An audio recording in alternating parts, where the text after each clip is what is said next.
noches, everyone. I hope everybody's doing well, blessed, and enjoying family. Bueno, mi gente, as always, please allow me to start off by thanking everybody for your guys' words, prayers, and for your great support. De corazón, se los agradezco mucho.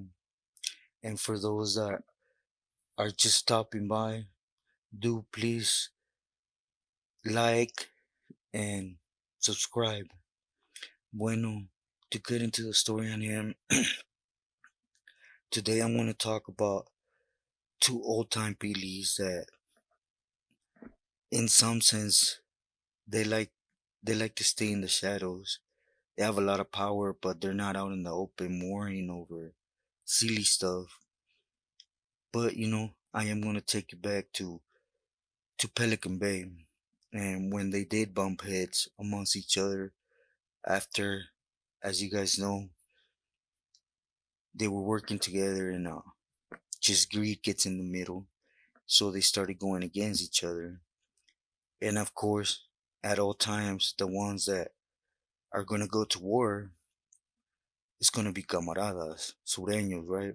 Because, like I mentioned before, it could be 100 camaradas going at each other's throat to please this man, and they're sitting back there in the shoe playing chess from cell to cell. Then this is more in those guidelines, for all those that have it in their head to go in and please these individuals or waste your time, waste your life to go sit down and trying to become somebody when it comes to these individuals. You know, value your life, value your family. There ain't none of that inside. It's a dog eat dog world, and you're gonna get chewed out and spit out. And for those that do make it, you're gonna come out thinking otherwise. Like I said, it'll just be a waste of time and all around, right? Now with this, in no way am I minimizing that there is good individuals inside, good camaradas, but at the end of the day, remember, you know, they have the power, they have the say so. But anyways, for this I want to take you with Palomino and Big D, or David from Fontana. I don't know David's background per se. I just, other than paying my respects to him and hearing from him here and there, I had not an open conversation with him in any sense, just besides mis respetos, aquí estoy. You guys know the common thing. But, something did happen with a real close camarada of mine, from my town, and just out of respect, because I really don't know where anybody ended up here. This happened like right before I split to the feds. So, anyways, Palomino had a lot of jugo when it came to natives. Like for example, here my homeboy he's Pomo Indian, and his family is one of even though he's from my neighborhood, his family is all norteños, or at least they they're norteños. They're one of the biggest norteños families in town from Villa Saran. But again, they're out there, and I'm not gonna put them out there like that. And there was another family. Now these two families, they own casinos, one in town and and one outside of town. So they started doing this little spider web where they had these pipelines where they were going to. In this case, it was Palomino, and somehow, some way, David finessed it himself to where they had other natives, like this homie Chief. I'm just gonna say he's from IE down south, that he also allowed them to get up in the tribe and the casinos, which it was real surprising when it came to them working with these individuals up towards my area because, like I said, it's one of the biggest families of norteños in town, right? Both of them are. So, but again, nobody likes strange individuals in their pockets, and I think it goes all the way around. Even though these guys, they're known to be norteños, I'm pretty sure they didn't want that extra tax that came with the NF, right? So they started buying the material from these individuals, and it was just a buy and I te va thing, It wasn't like you buy, you work for me, none of that, because different factions. Well, my homeboy, he was up in High Desert at this time. Big D, he had some part of that yard. So how first he got involved with him, and I want everybody out there that has not been to the pen, this is how it starts. Or at least in the time that they were sitting in the shoe. My homeboy, he's native. He had a girl that had him well set on her. She used to go up there and take him, and whatever he would get, he would look out for the casa, right?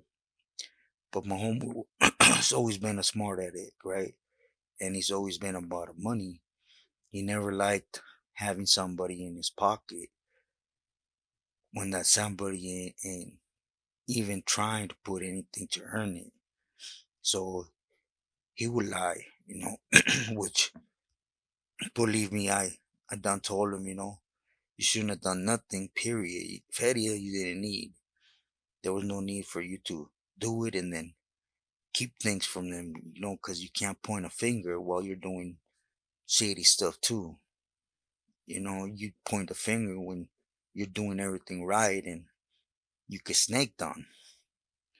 But anyways, for example, he would hit, a piece and a half, and he would tell him he only hit half of a piece to just give him a cut of that, right? So he started doing that, and he got tired of that too. He eventually said, what he said it openly, which is you don't say, to be sincere, unless you're ready to buck up, suit up, and ride. He said, well, I'm a sureño. What has the M done for me? Which, if it would have been a different Billy, he'd have been through. But, Big D seen that opening to where there's feria here. So I'm going to get up in there. Again, for those that have been in the system, know that feria talks, BS walks, and there's individuals with nasty charges and that are being protected by this individual. So all that morals, respect thing, miss me with all that, they have none. In reality, it's feria. You got feria, you're gonna be always in good standings with them. Period. So, anyways, that's how he went up in there wanting to distance himself from it. But you know, at the end of the day, we're gang banging, we're gangsters. So he wanted to make feria, fool the system. And, I'm not saying it's right, but it's the surroundings we're in, right? So that's how he got in with David. So when he got in with David, he got out, and his family's part of that casino, and they started, they started getting up in there without knowing already that Palomino was already in that casino. But nothing happened. They basically worked it out to where the homie actually became a real useful tool when it came, with going down south, coming back up, and supplying them, and he could literally be in touch with them without having to, you know, catch one of those birds on the alambre, right? Because other members are always keeping an eye out on what other carnales are doing. It's just part of, and so they blended in as so. See whatever they had going on with Chief down south, down in Riverside, they something something went wrong, you know. I'm not gonna get into details what went wrong, because to be sincere, it was just hearsay, but it had to do with something got their short and the other individual, it was wet, and it was just, they got tired of each other, just to keep it a book. Is how they work, you know. They could, for such time, they could put another member in their pockets, but at the end of the day, they feel that they're superior, that they're doing more move than the next individual to go down halves, right? And that's what started happening at this time. Old man Palomino had a yard in Pelican Bay.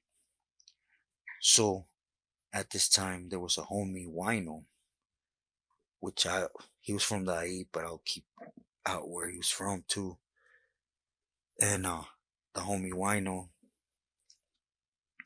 was out there under David, and without no nada, you know, everything was cool among them. Next thing you know, Palomino's crew hit the homie for no reason. No paperwork, no cagada, nada. It's just he was angry for a reason, right?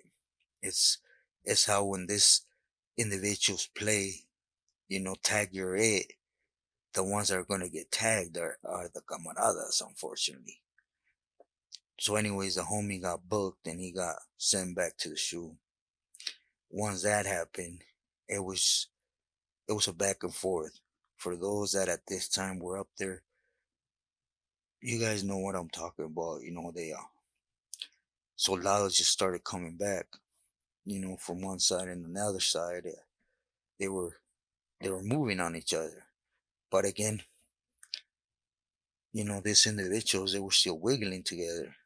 Cause I know this, cause you know, like I said, this was a really close homeboy of mine. So I was aware up until the point that he really felt uncomfortable.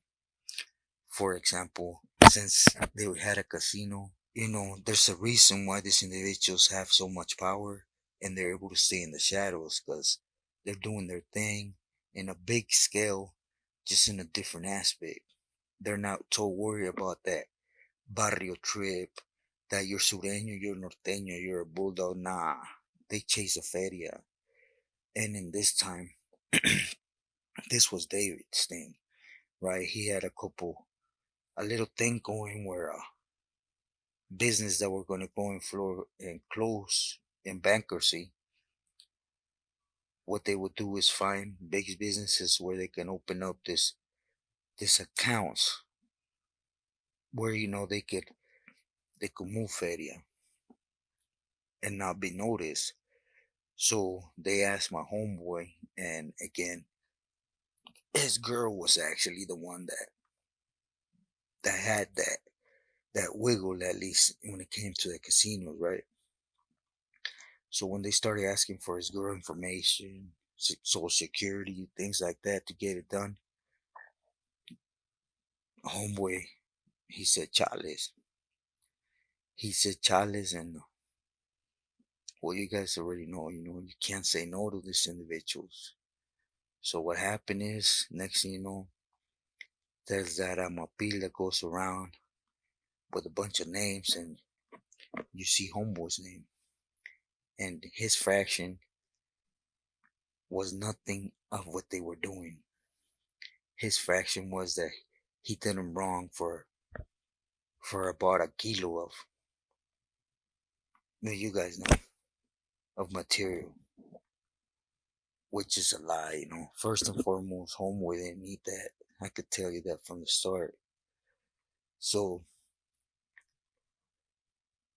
just to open that little glimpses, you know, when two metals they tend to work together, it's never gonna come out good, and it's gonna come out bad for you as a Southsider Sureño. You know, I have someone that I've been talking to. You know, he's a more of a resident, and he's real curious to see how they would treat a resident, which there is no difference. The causa is the causa, residents, outsider, sureño, campolero, camarada. We're all the same. But what you do gotta watch out is the people you associate with. I remember a long time, a lady was worried about her son that was gonna go in and do a lot of time, and she asked me, what's the best option? And the best thing for anybody when you go in is, do your program. It is possible. It is possible for you to do your time and stay away from everything. Well, at least I think so. I haven't been on the main line in the state where these individuals gotten out. Of everything I've been hearing is wherever they see a little room to get up in there and use and abuse, they're gonna use it. So, but in my days, you could go up in there, put your logs on, put a headgear, and just roll into your program. When it was boogie as a whole, you boogie. Other than that, just do you, cause there ain't nothing in joining these individuals and helping them. You're not even gonna make feria. In this case, they were they were giving as much as they were receiving, because like I said, they were just selling. But it came out bad. you know there's a lot of people that come on, and the legend is the legend that when this hit the fan, who do you think ratted on these norteños that were working with them to the NF for them to get clipped with feria, and basically get obligated to start doing things from the NF? Who do you think, out of anybody that was back there, once they stopped, they seen too much chaos and didn't want to work with these individuals, who you think told the NF? I mean, it's just common sense. It's you see it time and time again. They talk about morals, rules, and regulations. Please show me where they're upholding them. If you're a sureño, the minute you wiggle wrong or you step wrong, boom, disciplina. Second time, calentada. Third time, checada, whack 'em. Fourth time, you're gone. Now, as you guys have heard, there's certain individuals on the yards that, se salen del calzón. They straight up go to the neck when it comes to camaradas. And it's because it's their favorite saying. You know, there's certain pilis that straight up tell camaradas, you know, you know who I am? You ain't worth nothing. The minute I decide to remove you, there's 1,000 cats behind you willing to take that place. So, you either do put up and shut up. For those youngsters that want to be in that life, think about it, man. You're out on the streets, you're enjoying your life, enjoying true homeboys. You're able to see your family, enjoy that, here and there, a little barbecue, whatever, than to go sit in a prison cell following Atecato's rules and regulations to their liking. Because they get set 1,000 rules and regulations, but at the end of the day, if you're there with them, you're going to follow what they say, not what as a whole we're obligated to do. Because a lot of things went out the window from my time to now. So just avoid it. Love yourself. Like I said, I never ran or knew too much about D from Fontana. I knew a couple homies from Fontana that were under him that used to say he was pretty chill, which I don't know. I don't know if it just became a power trip amongst them. There's a lot of feria and casinos and whatever gets moved in there. So I couldn't even start to comprehend how much. But all I know that even this fool, my homeboy, before he got put on that, which at the end of the day he didn't care. He didn't want to go back to prison. He wanted to buy a house up in the mountain and just do his thing with this girl. He could now. He never was about that. He, to be sincere, we followed things to the dot since the man that he told spoke up against the and like they should have been removed. But a greedy person is gonna utilize it for his benefit. Like I said, they're meant to put the rules and regulations according to them, their pockets, and most importantly, their vena, right? Which it all comes down to it. But anyways, mi gente, I hope I make sense in this. With this, I'll be closing this little thing with Chino, Palomino, and David. I got another cool little story with David. It has nothing with, like I said, in my eyes, he was a cool Billy. So this is kind of like a story that went sideways, but didn't, because he could have taken it to an extreme, which he didn't with the camarada. Which, I think it's important that I not only touch on the negative, but there's a lot of good inside. But it's like you're playing dice. Gonna go out there and play with your life when you're outside. You know exactly what you could do and make of your life. Like I said always, I ain't nobody. Don't listen to me. But put my stories and the next man's stories, and you'll see that little by little they add up. If I'm wrong, the other 30 people cannot be wrong, right? Somebody has to be speaking truth. But anyways, mi gente, I hope I made sense. Again, you guys know what's happening right now, and I don't want to keep touching on this, as I don't want to touch on no more other channels. It's just not my business. It's not why I'm here. I'm here to put a message, you know, to help those on the streets that are not there. Hopefully, take a different direction, and value themselves, their family, their loved ones. Period. Whoever falls in that circle with them. Those inside loyal to the bone. Keep pushing, man. I give you my word. I'm not here for you. I'm not. As you shouldn't be here for me. If you're inside wiggling, suit up, boot up, and I wish you luck. With this said, please stay true to yourself and loyal to your loved ones. Muy buenas noches. Que descansen. Gracias otra vez.